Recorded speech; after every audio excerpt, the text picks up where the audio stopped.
पराभव तर झालेला आहे, तो मान्य केला पाहिजे. त्याच्याविषयी काही मनात वेगळं काही असण्याची काही गरज नाही. पण हे सगळं होत असताना भारतीय जनता पार्टीनं सत्तेचा केलेला मिसयूज सगळ्यात महत्वाचा आहे. आणि दुसरी गोष्ट, तेजस्वी यादवांना मुख्यमंत्री पदाचा चेहरा घोषित करण्यासाठी लावलेला मोठा वेळ हा एक महत्वाचा आहे. जागा वाटप जे काँग्रेस आणि तेजस्वी यादवचा जो पक्ष आहे, हे फॉर्म भरण्याच्या शेवटच्या दिवसापर्यंत चालू होता.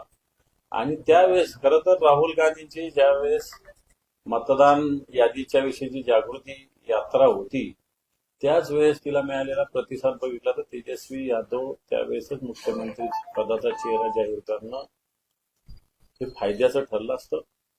परंतु ही चूक त्यावेळेस केलेली आहे.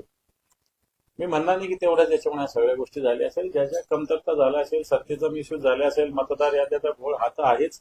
पण कुठं ना कुठं काँग्रेस असेल, तेजस्वी यादवांचा पक्ष असेल, हा कमी पडला हे कबूल केलं पाहिजे.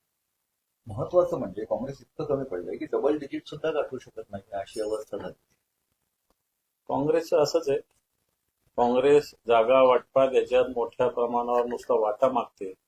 प्रत्यक्षात ज्यावेळेस विजयाचं खेळ येते त्यावेळेस काँग्रेसच्या विजयाचं प्रमाण हे अतिशय कमी असतं. ही काँग्रेसची मानसिकता आहे. आता आम्ही नगरपालिका वगैरे विषयी सुद्धा बोलतो, तर काँग्रेसच्या कार्यकर्त्याची हीच मानसिकता असते आणि त्याच्यामुळं मला असं वाटतं बाकीच्या लोकांचं सुद्धा नुकसान होत असतं.